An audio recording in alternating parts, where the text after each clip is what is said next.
Did. Um, one of the benefits to attending a church regularly is that more often than not, you start to make really good friendships in that group. And so, um, I think of my younger sister. Her Sunday school class was like super tight with each other, and as they all grew up, they all like stayed really, really tight friends. So much so that even though one of them lives in New York right now, and the other one lived in Tennessee, and all these different places, every time that they're all in town, they all gather together and they meet and they have dinner and they talk and enjoy like catching up and you all that to say like you, one of the big benefits of being part of a church community is that you can make some lifelong friendships, and that's awesome. But sometimes something else happens, and this happens more frequently among youth students, I think, is that sometimes you have a really, really close friend that you're growing up with in youth group, and then for whatever reason, you just start growing apart. Maybe there was like a big fight, maybe something happened, or maybe somehow for whatever reason you just start drifting apart from each other without any real big blow up or anything like that. And when that happens, for a lot of youth students, that can become very distressing. That can become like so stressful to them that they start thinking to themselves like what is wrong with that person? Some people respond with anger, like I can't believe like they would just throw away our friendship like that for after such a long time. Some people respond with sadness. They're like like they're just really broken up inside and just unhappy. Some people when they're coping with these sorts of things, they start to rethink everything that they knew about church. It's like like this person was always next to me the entire time that I was attending church, and now they're gone, and now I don't even know like is church even real? Why would God let this happen? Is God real? Like maybe this whole thing was just a joke to begin with, and they really like just completely deconstruct there. And the passage that we're reading together today, there is an example of one such conflict that happened between two very important people in this church.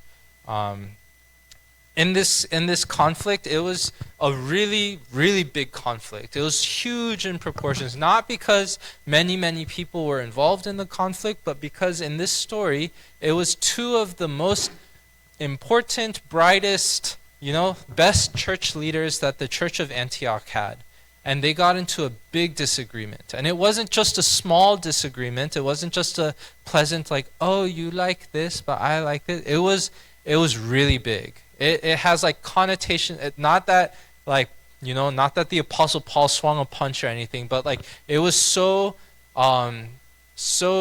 deeply divisive between the two people involved that like the language connotes like a sense of like violent eruption.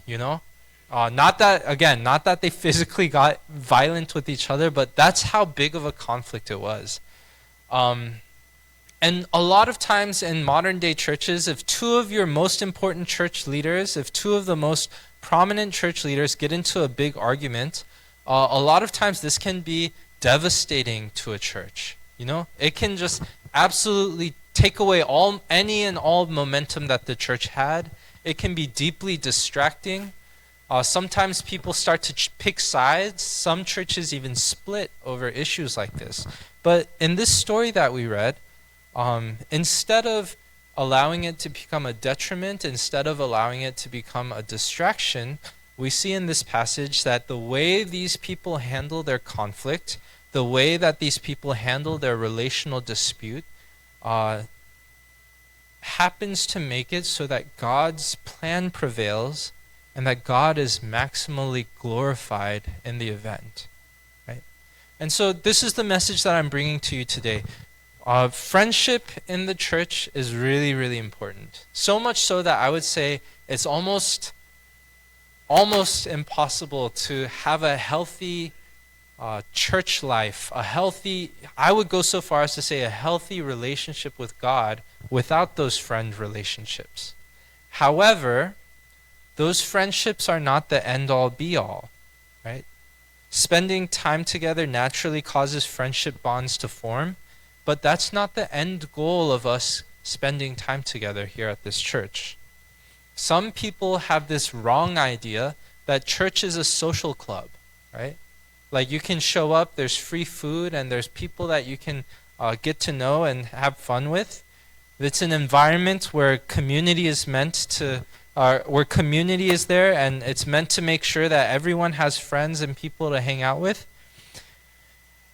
And sometimes church fills that role. Sometimes that's true. But if that's all that church is for us, we're missing out on something amazing, something big. Right? So this is what we're going to talk about today. So the title of this sermon is Parting Ways, and we're looking at how did Paul and Barnabas handle their relational conflict, and what can we take away from it to deal with the relational conflicts that we have in our life. Okay, so the first lesson that we can learn from Paul and Barnabas, this story here, is that we should understand that conflicts happen among friends. Conflicts happen among friends. As a writer, Luke, writing this story, he doesn't give a lot of space or attention to the nature or to like how this conflict unfolded. He's like, in short, he's not interested in the drama of the situation. And I know that's disappointing because as human beings, we love the drama. We want the tea. We want to get the juicy details of how this relationship broke apart. But Luke doesn't give that to us. It's clear from the story that he just wants to let us know that it happened, but he doesn't want to make the argument a point of focus in this narrative. And he only gives us just enough information to know what the fight was about. The reason that Luke does this is very clear. It fits into the theme of his book, that in the book of Acts, the main character is not Paul, is not Peter, is not any of these people, but the main character is always God. And in this story, and in the way that Paul and Barnabas handled this conflict, they maintain that truth too. That the main character there is God. The chief concern that they have is God. The person they want to please the most, the preferences that they want to win, is not mine versus yours, I'm right, you're wrong, but they want to glorify God in it. So let's get into the juicy details a little bit though, because we like that, right? So back when Paul and Barnabas went on their first missionary trip, they brought along a younger man named John, also called Mark. And in later church traditions, they would just combine the names and they call him John Mark, right? We actually know this character pretty well because about a semester ago, we went over the book of Mark, the Gospel of Mark, and that's the gospel that John Mark wrote later on in life, right? This John Mark got a really close relationship with the Apostle Peter. He was under his tutelage, and he also happens to be Barnabas's cousin, all right? So here's the problem. So Paul and Barnabas are going on their first missionary trip, and so Barnabas says, "Hey, let's bring along John Mark with us. He's my younger cousin. He's going to be helpful to us. This is going to be great." Paul says, "Okay," right? And they go on this missionary trip, but what happens is that during the middle of the trip, before things got really, really difficult, Mark decided, this is not for me, guys. I didn't know this is what you guys were signing up for, and he leaves in the middle of it. And not only does he just abandon Paul and Barnabas there, but he does so in a really dirty kind of way, right? Because this missionary trip is being funded and paid for by the church in Antioch, right? They're all there on this church's dime. But when Mark decides, I can't continue with this mission, instead of returning to the church in Antioch even just to give them updates about the news, he goes directly back to his home in Jerusalem, right? And what this suggests to us is that it wasn't just like Mark was like, oh, I'm feeling sick, I can't keep going, let me just, let me peel off. It suggests to us that it was something more, that Mark, his parting with the mission trip wasn't just like, oh, I can't keep going. It was like he quit. He quit in the middle of it. And the timing of it is that he quit before things got really, really rough. Over the last couple of weeks, we talked about how Paul was stoned in Lystra. We talked about how he was exiled from one of the cities, how like every single place that he went, there was a group of Jewish opposition leaders who would go there and like raise up persecution against him, right? And the thing is that Mark left before all of this stuff unfolded. So Mark left them, he abandoned them, and then they went through all like the worst, most difficult parts of the journey that they've ever experienced. Right? And so, fast forward, Mark is back in the church in Antioch. Barnabas and Paul say like, okay, let's go on our second missionary trip. And so you can understand why Paul is upset that Barnabas says, hey, let's bring John Mark again. Right? Paul is like, what? What are you even talking about? John Mark abandoned us on our last mission trip. Right? This is even more of a heavy thing if you think about like Paul's experience in Christianity. Right? Like Paul was a Pharisee and he was wealthy, probably. He, like most scholars think he was from a wealthy family. He was a Pharisee. He was a scholar. He was well respected by all of his elders and his peers. And then he met Jesus, right? He met the resurrected Lord who appeared to him on the road on his way to Damascus in order to persecute Christians there. Jesus appeared to him, blinds him, and he says, Paul, Paul, why are you persecuting me? Right? And Paul, in that moment, from that moment on, he leaves behind all those things that he had. He leaves behind his wealth. He leaves behind his reputation. He completely and fully devoted his life to Jesus after meeting him on that Damascus road. And so for Paul, when he looks at John Mark, he kind of sees John Mark as a spoiled rich kid. Like, yes, he's promising. Yes, he has good connections in the church. Yes, he shows flashes of potential. But when push comes to shove, John Mark abandoned them. And this doesn't make any sense to Paul, because when Paul became a Christian, he gave up everything for Christ, because that's what the mission and the glory of Jesus meant to him. It's like, Jesus, you are worthy of this. Jesus, your glory is worth it. I'm going to give you everything. And then he looks over here at John Mark, who's he's kind of a pansy. He likes being comfortable, and he left them during the middle of their mission. So that's why Paul is so upset about this. How could you suggest we bring him along? He was faking it back then. He's going to fake it again. This is not okay. Barnabas, on the other hand, is equally upset. He's equally upset because Barnabas is thinking, if anyone should have mercy, if anyone should know the value of a second chance, Paul, you should know this. Right? Before Paul became a Christian, he was a Pharisee. He was literally going around arresting people to put them to death for becoming a Christian. And then Paul himself became a Christian. He went to visit the church leaders, and no one welcomed him. No one wanted anything to do with him because they were all terrified of him. They thought he was being some undercover traitor, right? And the only person who went to him and welcomed him was Barnabas. So in Barnabas' mind, he's like, Paul, how could you withhold forgiveness to my cousin Mark when the only one who went out of their way to welcome you was me?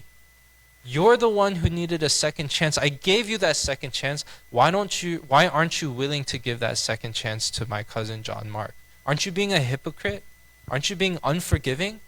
What's wrong with you? Right? So who's right? Who's right here? I think people can go either way on this, right? Personally, in the EM service, Pastor Na was like, personally, I think Barnabas, I would be on Barnabas's side, and I laughed because I was like, of course, Pastor Na would be on Barnabas's side, but I would be on Paul's side. Like, I'm kind of strict, and I don't get that kind of behavior. Who's right here? Right? And I think if we went down the line and asked each of you what you would think, we might find different answers. But at the end of the day, the Bible doesn't tell us. Right? The Bible doesn't tell us one person was right and the other was wrong. Some people think that because the book of Acts keeps following Paul around, that means Paul must have been right. But that's not true. The only reason that the book of Acts follows Paul around is simply because Luke meets Paul soon after this, and Luke starts writing from the first person perspective. He's only writing about things that he knows, right? Just like Luke doesn't give a lot of attention to the drama here, Luke also doesn't come down on a side on who's right or who's wrong, right? Here's the thing about conflicts with friends. A lot of the time, who's right and who's wrong isn't as important as we think it is, right? There's a lot of times that you can get into a conflict with a friend, and in some ways, you're right, and in some ways, they're right. In some ways, I'm very wrong, and in other ways, they're very wrong. These conflicts happen a lot, and we as human beings, we get so wrapped up in who was right, who was wrong, and we try to keep score and keep track of things, and we like coming to a verdict, like who was right, who was wrong, who should apologize, that sort of thing. But what we see in this passage here is that Luke doesn't give any attention to those details. What that tells us is that in Luke's eyes, and in some ways God's eyes, it doesn't matter.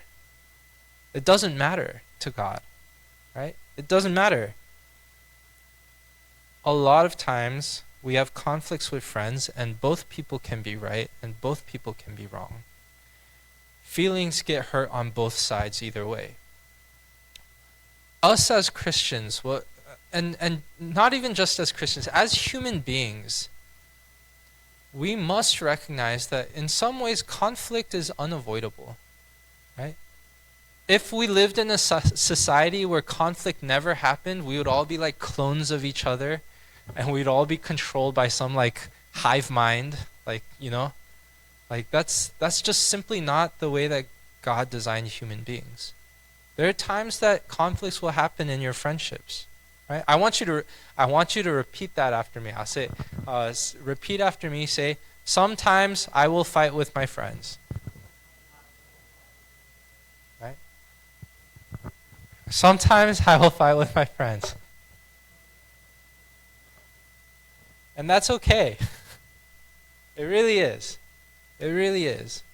I think that there's some people among us who if there's drama between our friendships, that it's consuming my mind. I can't focus on my studying. I can't even pray. I'm so fed up with this. How could this be? It's okay. Conflict happens between your friends, between family members. It's just the way things are. We should come into this understanding that it's going to happen. And I'll tell you something more. Conflict can happen between friends, and the closer you are to someone, the more you care about someone, the longer that you've been with them, the more that conflict will hurt. Right? It only makes sense. I care about this person so much. When we get into a conflict, it gives a deeper wound. And that's okay. It happens. Right? We need to go into this understanding that we will get hurt in our relationships. If you decide to guard your heart and say I don't ever want to be in a relationship where I'm ever going to get hurt. I'm never going to let anyone close enough to hurt my feelings. I'm going to always be sarcastic and joking around so that if someone says something to hurt my feelings, I can just laugh it off. I mean, that's fine, you can do that, but what you will find after many years is that you're not actually close to anybody. No one actually knows who you are.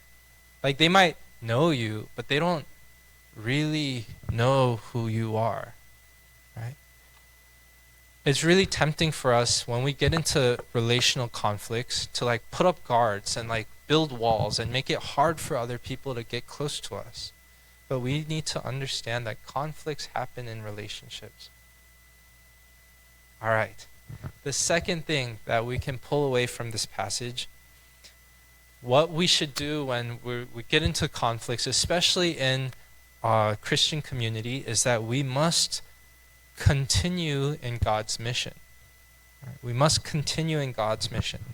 So, Paul and Barnabas, they have this huge fight. The entire church of Antioch hears about it because of how big it was, right? And so, they can't come to a consensus on the matter. What do they do? What do they do? This is what they don't do, okay? You don't see in the passage that one of them throws a fit and quits, right? You don't see Barnabas stomp his foot and say like, fine, you go on this mission. I'm just going to stay here. What a loser, right? You don't see that. You don't see one person like make it all about themselves. Like, Paul, can you imagine what Paul could say? I worked so hard for this mission. I put my life on the line. People threw stones at me until I was unconscious and thought I was dead. This is my mission. How dare you try to bring John Mark back into it? Get out of here. This is mine. You don't see Paul do any of that. They don't make the conflict about themselves. They don't start holding their church and their church members emotionally hostage. What does that look like, to hold someone emotionally hostage? That means like me and Jeremiah get into a fight, right?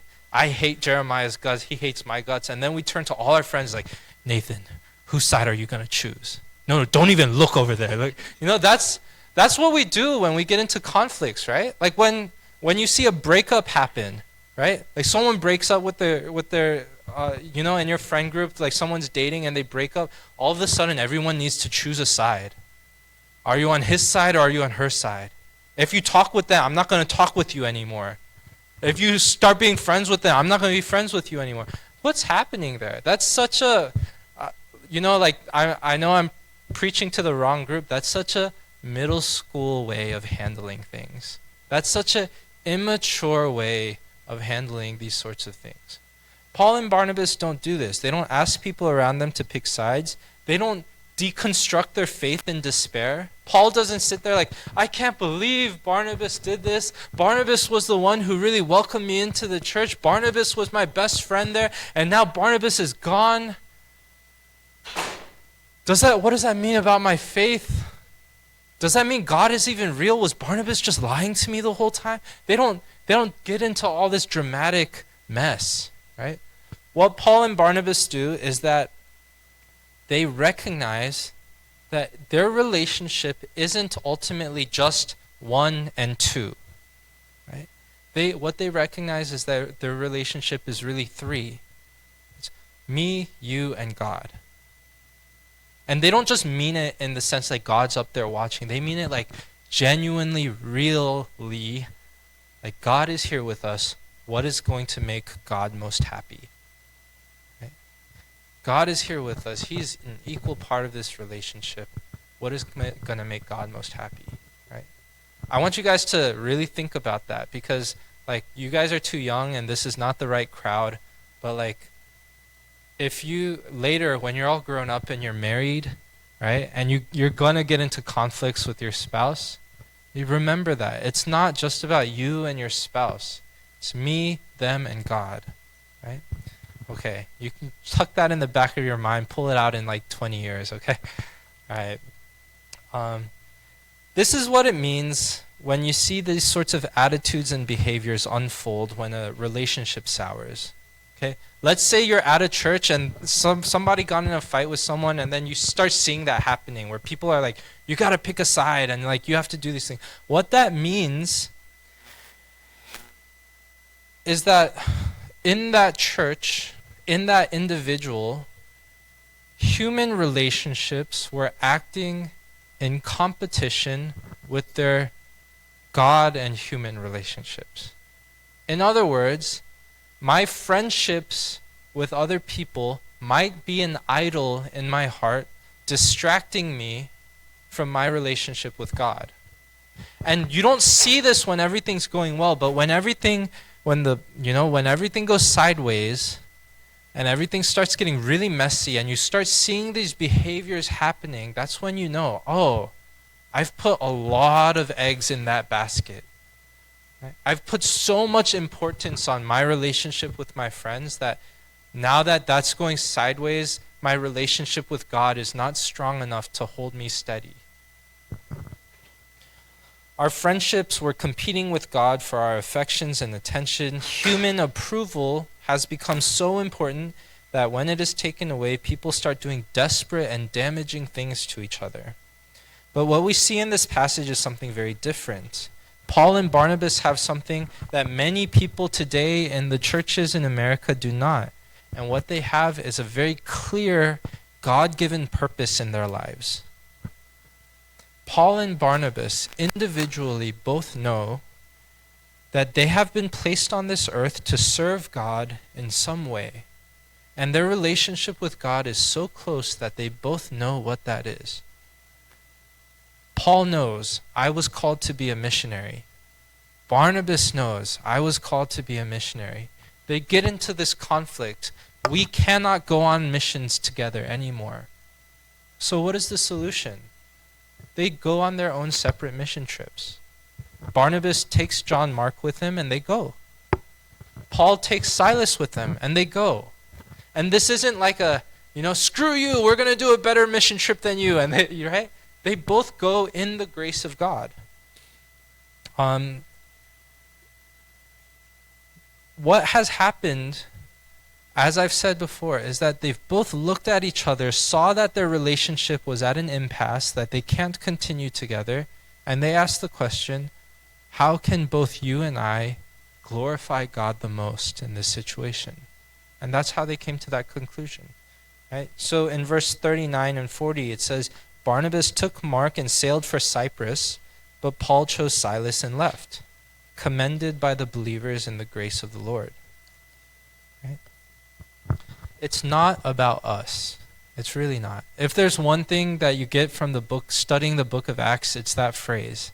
It's not about us. Right?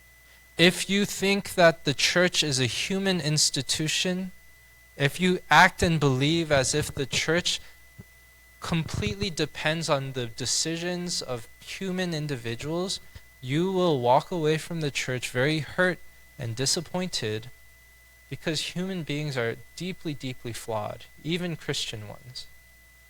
Right? There is no such thing as a perfect church. It does not exist on this side of heaven. Right? If you go into a church and you think everyone's happy and you're in we call that the honeymoon phase. You stay there long enough, you're gonna find things out.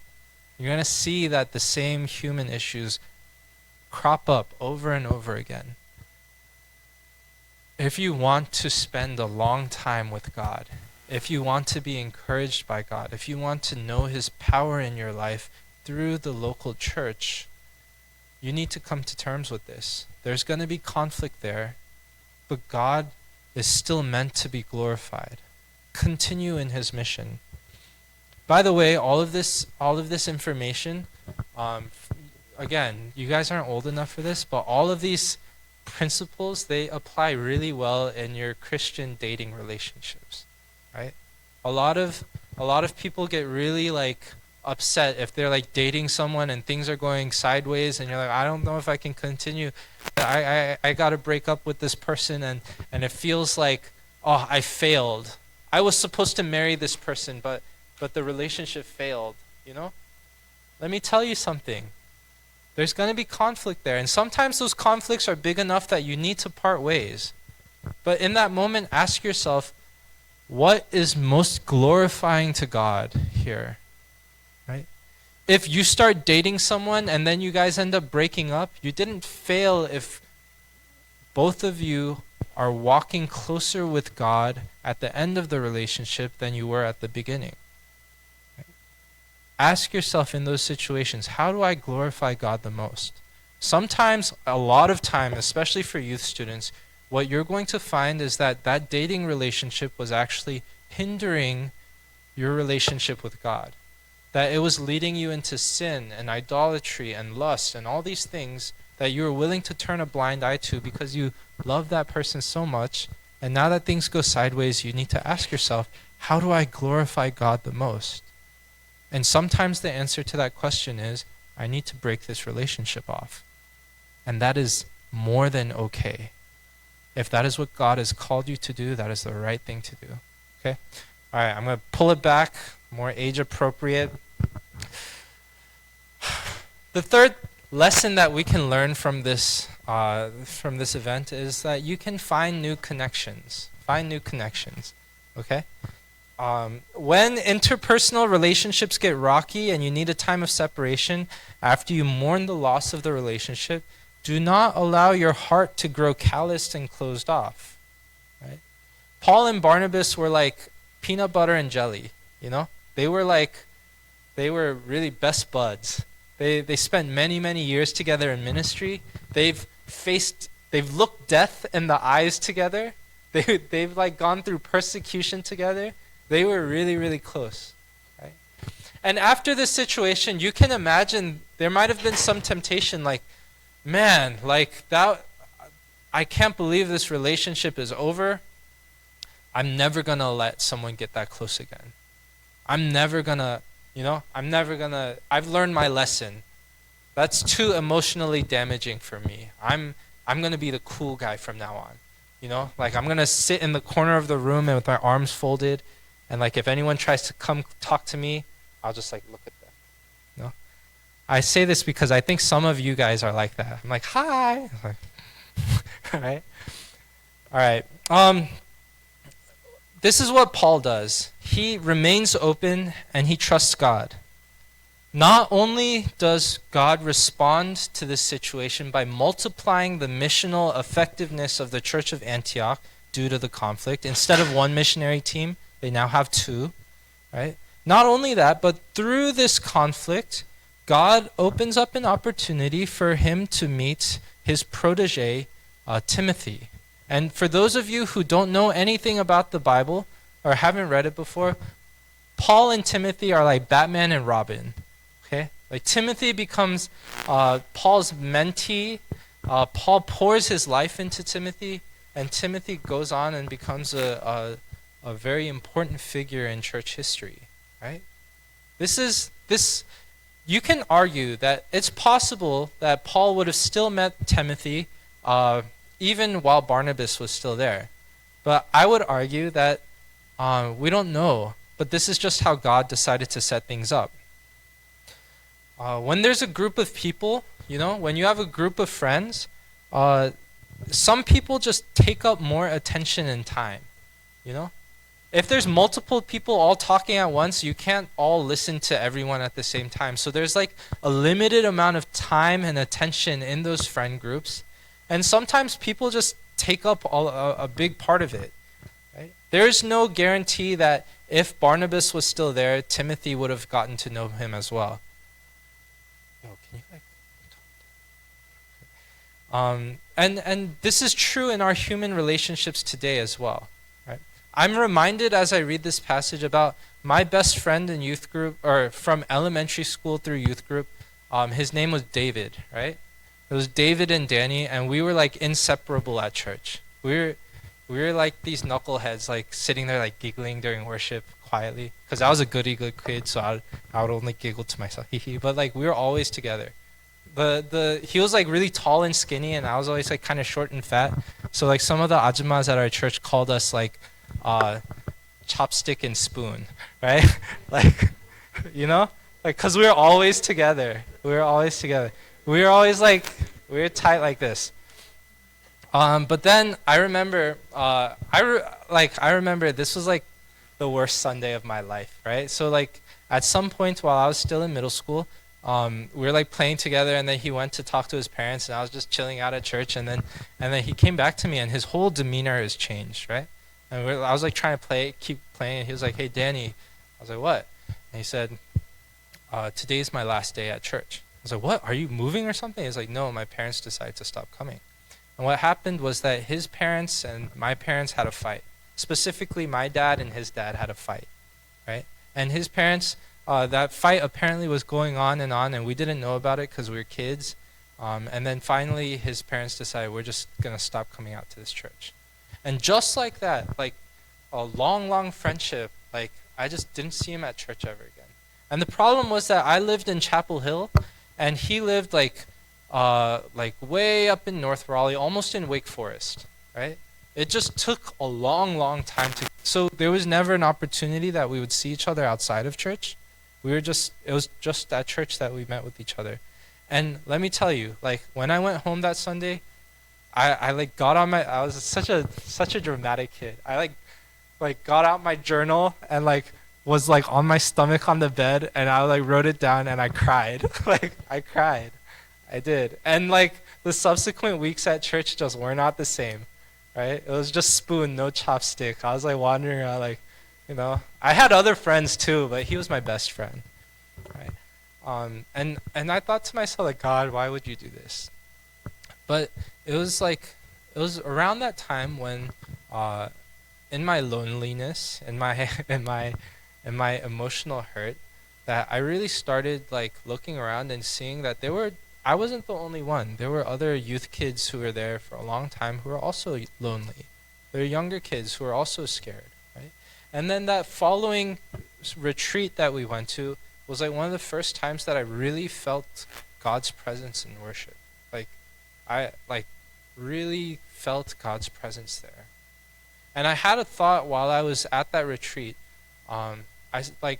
During that that moment of worship, we're like praising God, and I'm like praying in the time afterwards, and this thought suddenly came to my mind, and I realized if David were here, I probably wouldn't experience this.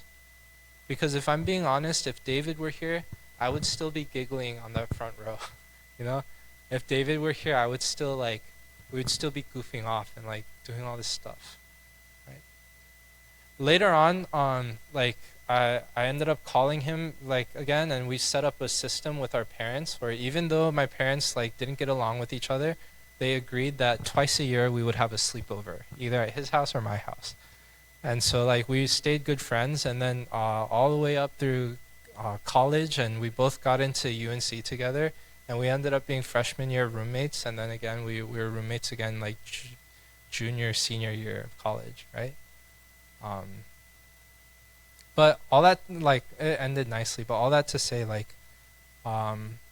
when God closes that door, when these conflicts occur and you're not able to come to a good resolution, you might feel to yourself, I don't want to give the time of day to anyone else. I want to close myself off. Right? I'm not going to do that again. And what we see in this story is that that's not what they do, and it leads to some of the best results that are out there. John Mark, under Barnabas's tutelage, continues to grow and change and mature. And like I said, he would go on to be mentored by the Apostle Peter as well. And then he wrote the Gospel of Mark, which the current writer that we're studying over the book of Acts, Luke, uses Mark's gospel to go and write his own gospel, right? Mark becomes an important figurehead in the church. Not only that, like I mentioned, Timothy becomes Paul's protege, just after Batman retired, Robin becomes the new Batman. That's kind of what's going on here, right? Finally, last lesson that we have to learn, and I'll make this quick. When we find relational conflict, when we get into fights with our friends, we can desire all these things, but finally we should also pray for reconciliation. And I don't have any verses next to this because it's not from this passage, but we see this reconciliation in the Bible, right? So in 2 Timothy chapter 4, verses 10 through 12, and just a little bit of background, 2 Timothy is widely regarded not just by Christian scholars, but other non-Christian biblical scholars who are super skeptical and stuff. Everyone agrees 2 Timothy is Paul's last letter, and it's almost his deathbed letter. He's cold, he's sick, he's imprisoned, he knows he's about to die. This is his letter on his deathbed, and he closes it out by asking Timothy for a bunch of things. And this is one of the things he mentions. He says, "Only Luke is with me. Get Mark and bring him with you because he is helpful to me in my ministry, right? On Paul's deathbed, right? One of the few people he calls to himself, he calls Timothy to himself, he calls Luke to come be with him, and he calls Mark, right? The same Mark that he was complaining abandoned him, the same Mark that he decided was useless, a hindrance. He says, bring Mark. He's useful to me in my ministry. What does this tell us? This tells us that at some point, Paul and Mark reconciled. And Paul and Barnabas reconciled. And that's like the best possible case here, right? When you get into conflicts with brothers or sisters at church, pray for reconciliation. Sometimes it takes a long time. Sometimes it means you have to part ways for a little while, but reconciliation is guaranteed. Maybe not in this life. Possibly not in this life. But I'm going to wrap up with this. If Jesus could reconcile us to himself when we were nothing but sinners, in rebellion, actively hating God, and he still came and bled and died on the cross to reconcile us to the almighty, holy God. If Jesus could bridge that gap, then between myself and another brother, reconciliation is guaranteed. It might mean I need to wait until we get into heaven to see it give its fruit. And that's okay, because heaven is guaranteed. But reconciliation is there, and we'll pray for it, and we'll desire it, and we'll want God to be glorified in it. This is how I'm going to close. I'm going to invite praise team to come up and help us respond, and I'll pray for